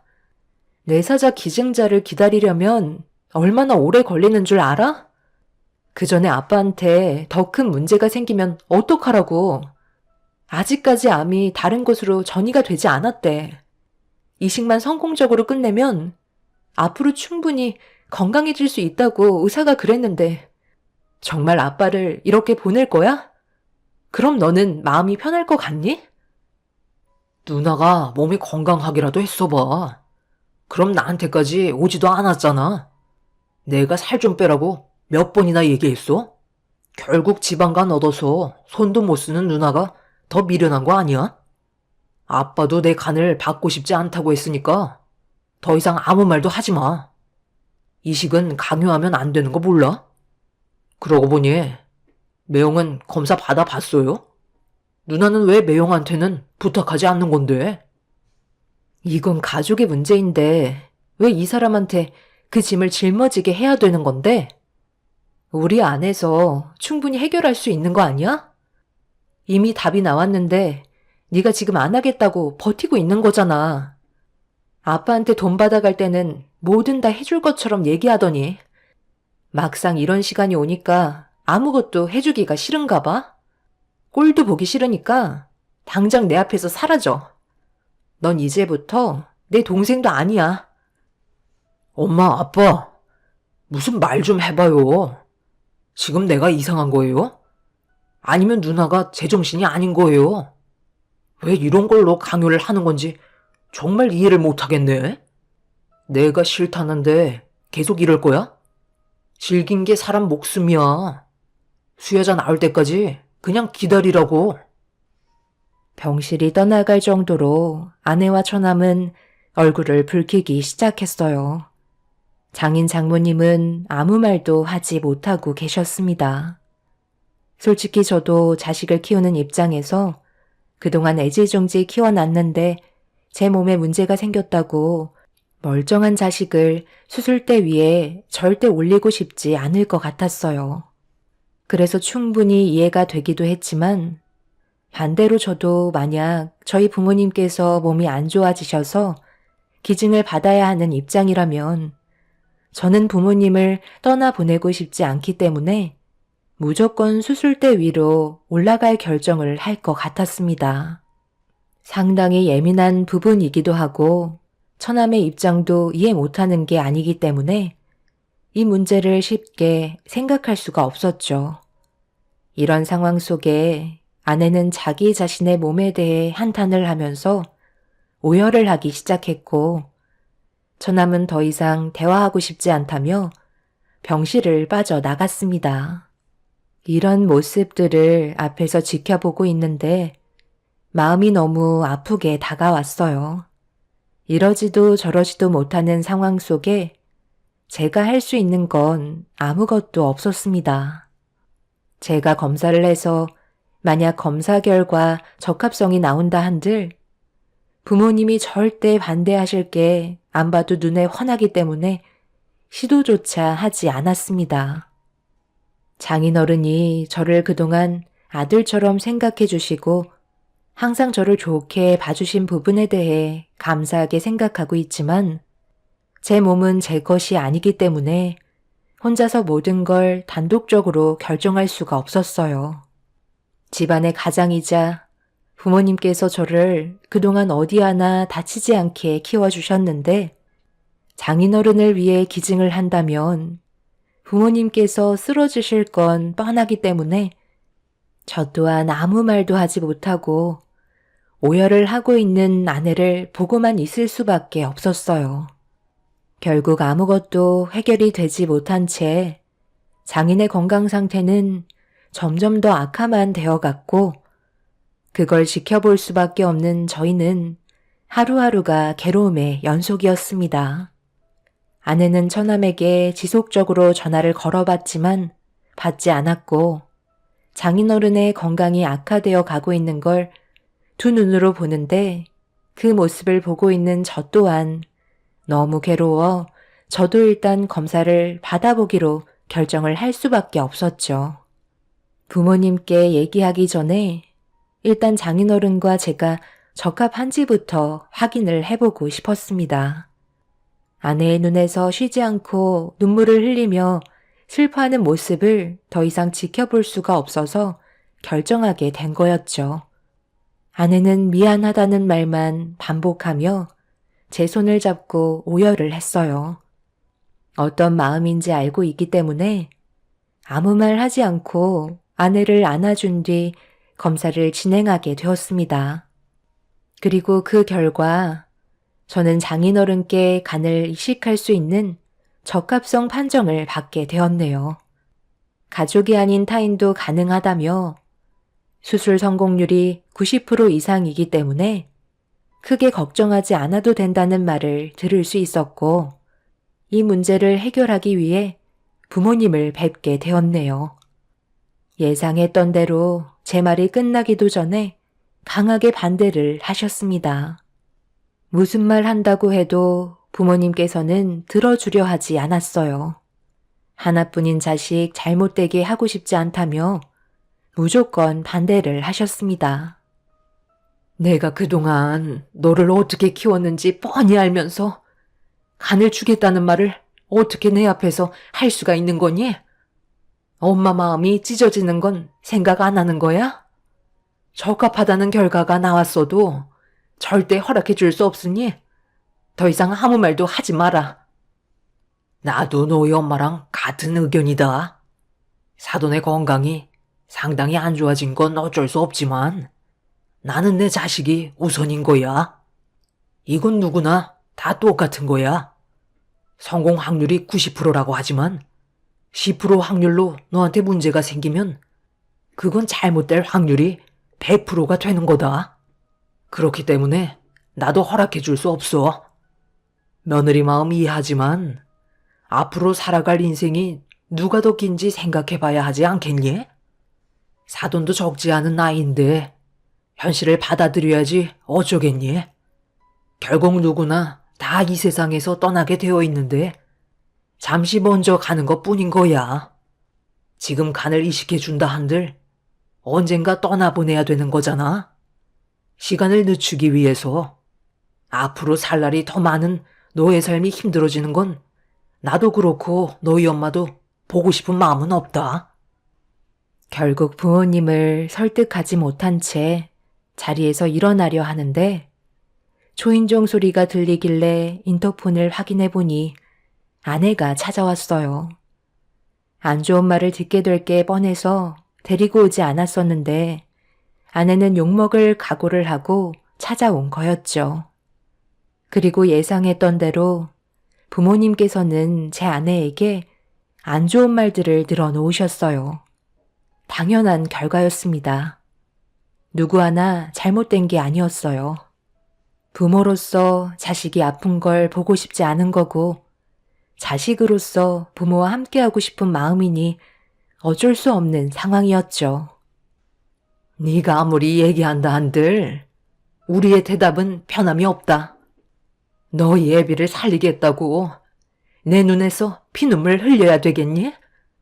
서운하게 생각할 필요도 없고 절대 원하지 않는 거니 더 이상 이 문제로 우리를 설득시키려 하지 마라.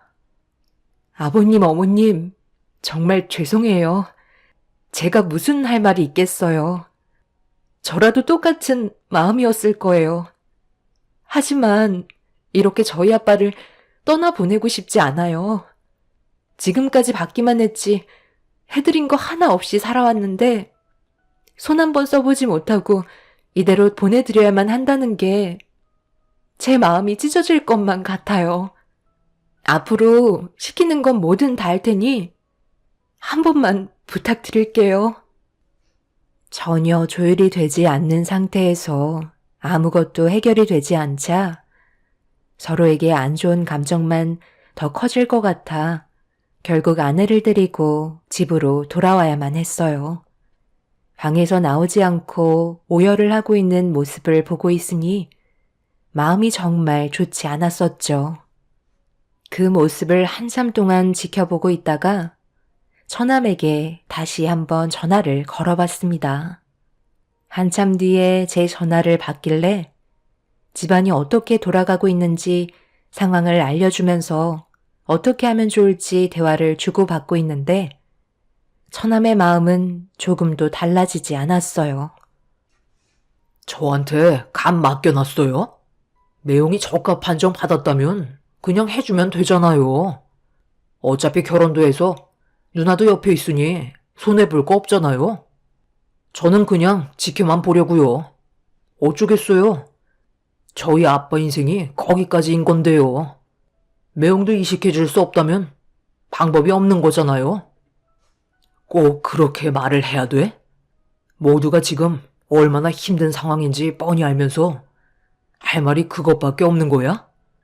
내가 처남한테 이래라 저래라 할 수는 없지만 그래도 말은 그렇게 하면 안 되지.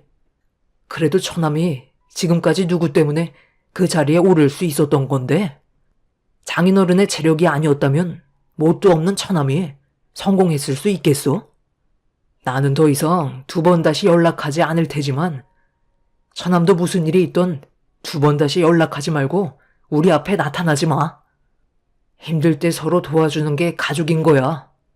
앞으로 내 눈에 보이는 순간 절대 가만두지 않을 테니 절대 얼굴 보이지 마. 알겠어? 그걸 왜 매형이 기준을 정하는 건데요? 내일은 내가 알아서 할 테니까 신경 끄세요. 혼자서 온갖 착한 척은 다 하시네. 처남은 자신이 뭘 잘못하고 있는지 전혀 인지하지 못하고 있었어요. 그래도 자기를 키워준 아버지인데 슬퍼하기는커녕 오히려 잘 됐다는 말을 하는 모습이 저를 더욱더 화가 나게 만들었죠. 이런 상황 속에 저 또한 너무 답답한 나머지 지쳐 쓰러져 자고 있는 아내를 확인하고 집 밖으로 나와 병원으로 향했어요. 장인어른과 대화 좀 나누고 싶어 병실 문을 열려 하는데 대화 소리가 들리길래 귀를 기울이는 순간 너무 놀라 입을 다물지 못했고 눈물이 쏟아지고 말았죠. 얼마나 마음이 안 좋으세요? 저희도 사돈어른께서 몸이 안 좋으시니까 하루하루가 너무 힘든 상황입니다. 오늘 제 아들과 며느리가 저희 집에 찾아왔더라고요. 말 안 해도 무슨 대화를 주고받았는지 아시겠죠? 솔직히 아들이 찾아왔을 때 어느 정도 예상은 하고 있었어요. 그래서 당연히 단호하게 거절을 했죠. 사부인도 저희 입장 이해하시죠? 그런데 며느리까지 저희 집에 찾아와서 무릎을 꿇고 애원하며 눈물을 쏟아냈는데 너무 마음이 안 좋았어요. 똑같이 자식을 가진 입장에서 제가 왜 그 마음을 모르겠어요. 사부인도 그렇고 저도 부모를 떠나보낼 때 함께하지 못했던 시간들이 너무 후회가 되었고 지금은 보고 싶어도 볼 수가 없으니 간절한 마음 저도 잘 알고 있죠. 그런데 제 아들의 몸에 상처를 내는 건 또 다른 상황이잖아요. 지금까지 사지 멀쩡하게 어디 하나 다치지 않게 키웠는데 이런 일이 생기니 저도 난감하긴 합니다. 그런데 내 아들이 도와주면 정상적인 생활이 가능하다면서요. 희망이 없는 곳에 던지는 건 미련한 짓이지만 좋아질 수 있는 방법이 있다면 저희가 돕도록 하겠습니다. 저도 며느리를 딸처럼 생각하고 있는데 평생 가슴 아파하면서 슬퍼하는 모습을 상상하니 제 마음도 좋지가 않네요. 그래서 저희가 오늘 찾아온 겁니다. 당연히 쉽게 결정한 문제도 아니고 저희 마음도 찢어지지만 사돈어른께서 제 아들을 진심으로 대해줬던 세월을 생각하니 무조건 거절만 할 수도 없겠더라고요. 앞으로 모두가 행복해졌으면 좋겠네요. 부모님의 결정이 저를 오열하게 만들었어요. 한 사람의 행복을 위해서가 아닌 모두를 위해 결정을 내리셨고, 이 사실을 듣게 된 아내는 급하게 병원으로 찾아와 저희 부모님 앞에 몇 번이나 감사하다며 눈물을 쏟아내었습니다. 생명을 살리는 일인 만큼 모두가 신중했고, 장인어른께서도 저희 부모님의 결정에 감사하다며 눈물을 흘리셨네요. 그렇게 부모님의 허락으로 저는 아픈 장인을 위해 간의 60%를 이식해 드렸고, 이식을 받은 장인은 날이 가면 갈수록 건강을 되찾을 수 있었습니다. 장인어른과 저는 수술 결과가 모두 좋아 후유증 없이 회복을 할 수가 있었고, 저는 복강경 수술을 해서 흉터도 많지 않았어요. 의사는 1년 후에는 간이 원래의 크기로 재생이 되기 때문에 생활하는 데 큰 문제는 없을 거라고 앞으로 몸 관리만 잘하면 된다는 긍정적인 말을 해 주었습니다. 그렇게 성공적인 수술로 인해 양가 집안 모두는 행복한 시간을 보낼 수 있게 되었죠. 1년의 시간이 지나는 동안 지속적으로 정밀 검사를 받는 동안 큰 문제는 없었고, 의사의 말대로 간은 원래의 크기로 회복이 되어 있는 상태였어요. 장인어른께서도 정상적인 생활이 가능해져 더욱더 철저하게 몸 관리를 하며 후회 없는 삶을 사시려고 항상 노력하셨습니다. 그런데 1년이 지난 시점에 갑자기 처남이 연락도 없이 찾아왔더라고요. 당연히 처남을 반겨줄 사람은 아무도 없었죠. 아내가 이런 상황들을 전부 다 처남에게 알려줬을 때도 수술한 날 병원에도 찾아오지 않았으면서 1년이 지난 시점에 찾아온 이유는 충격적이게도 결혼을 하기 위해 저희 가족이 필요하다는 말을 하고 있었습니다. 당연히 장인어른은 대화하고 싶지 않다며 자리에서 일어나셨고, 장모님께서도 처남에게 막말을 퍼부으면서 난리를 치셨어요. 아내는 처남의 얼굴에 손을 올려붙이며 당장 나가라고 동네가 떠나갈 정도로 소리를 질렀습니다. 하지만 처남은 뻔뻔하게도 결혼을 서둘러야 한다며 상견례부터 잡을 거라고 혼자서 모든 걸 계획하고 있었어요. 정말 할 말도 없었고, 처남의 그런 모습이 모두를 더욱더 분노하게 만들었습니다. 그런데 등을 돌리셨던 장인어른께서 원하는 결혼하게 해주겠다며 상견례 날짜 잡으라는 말을 하시길래 아내와 장모님은 경악을 하며 화를 냈지만, 장인어른께선 그래도 자식인 걸 어쩌냐며 그렇게 처남을 돌려보냈어요. 장모님과 아내는 무슨 생각으로 그런 거냐고 물어보면서도 한편으론 장인의 건강이 악화될까봐 불안해하고 있었어요. 스트레스가 몸에 안 좋은 영향을 끼치기 때문에 더 이상 분위기를 험악하게 만들 수는 없었습니다.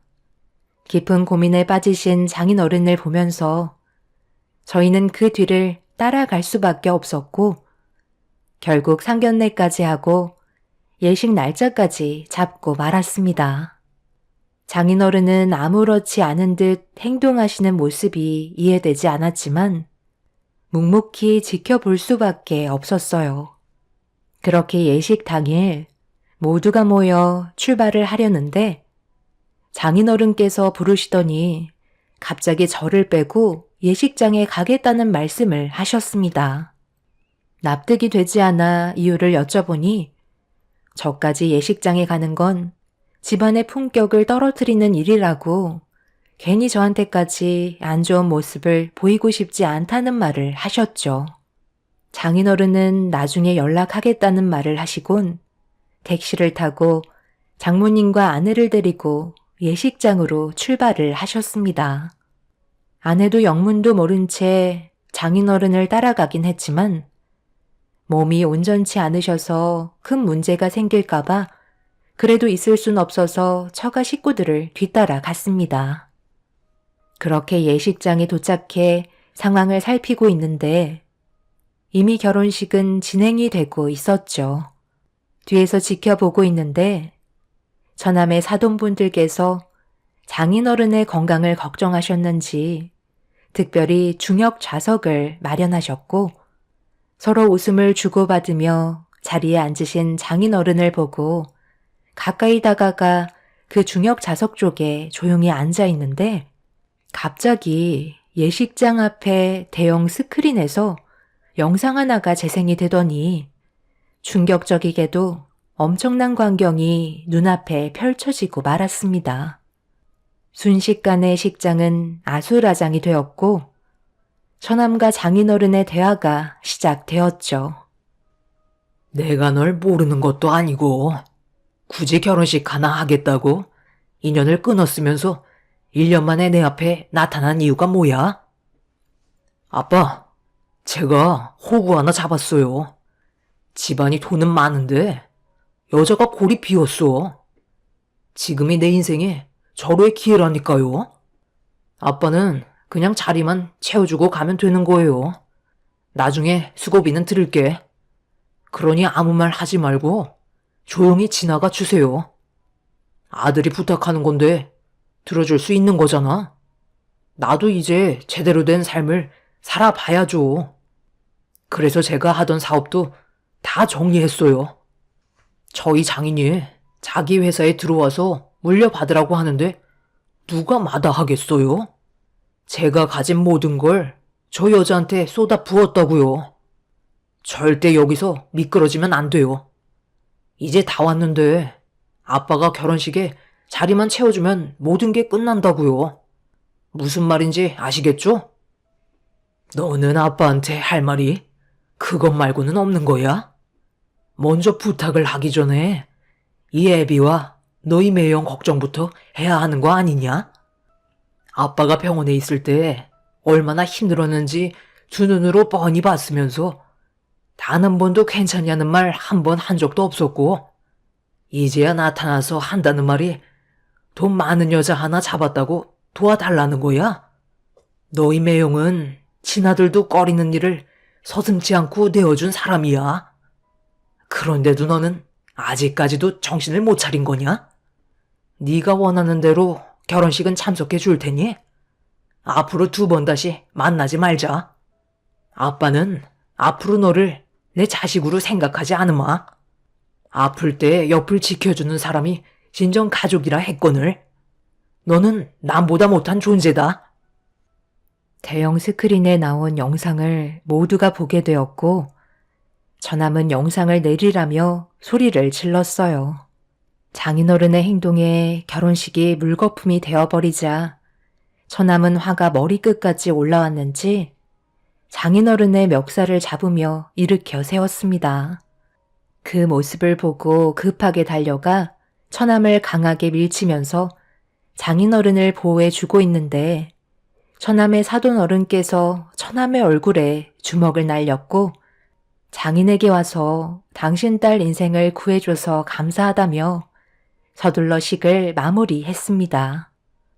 처남은 온갖 변명을 늘어놓으면서 사돈 어르신을 붙잡으려 했지만 이미 상황은 끝나고 말았죠. 그동안 모든 걸 준비한 것들에 대해 위자료 청구하겠다며 사돈 어르신은 식장에서 나가셨고 결혼을 약속했던 여자는 처남의 뺨에 손을 올려붙인 뒤 난리를 쳤네요. 그렇게 아수라장이 된 식장에서 처남이 장인에게 분노를 표출하려고 하자 제가 처남의 멱살을 잡고 바닥으로 강하게 패대기를 쳤습니다. 화를 표출하던 처남은 저한테 달려들었지만 옆에 있던 아내가 동생의 버릇은 누나가 고쳐야 한다며 사정없이 손을 휘둘렀네요. 그렇게 한바탕 난리가 나고 모든 상황은 정리가 됐지만 문제는 처남이 그동안 결혼을 하려고 자신의 사업을 정리한 뒤에 그 돈으로 여자한테 투자를 하면서 그분들의 사업에도 전적으로 꽤 많은 투자를 했었는데 이용당할 뻔했던 그 사람들이 처남을 상대로 소송을 걸었고 결혼식 비용과 그동안의 지출들에 대한 위자료 그리고 그 집안 사람들의 정신적 충격의 손해배상으로 인한 모든 것들을 법적으로 소송을 걸었습니다.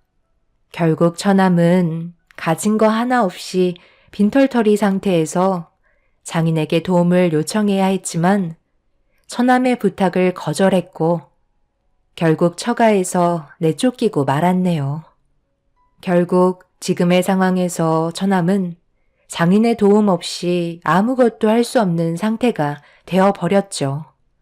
하지만 이미 많은 상처를 받은 저희 가족들은 처남이 길거리에 나앉든 상관하지 않기로 했어요.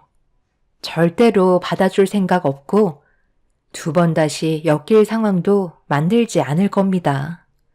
평생 땅을 치며 후회하며 살길 바라지만 처남은 자기가 뭘 잘못했는지 아직까지도 모를 것 같네요. 정말 안타깝기만 합니다. 처남이 없다면 저희 가족은 행복만 있을 것 같네요. 제 사연 들어주신 여러분들의 가족분들께도 언제나 웃음이 가득하시길 바랍니다. 감사합니다.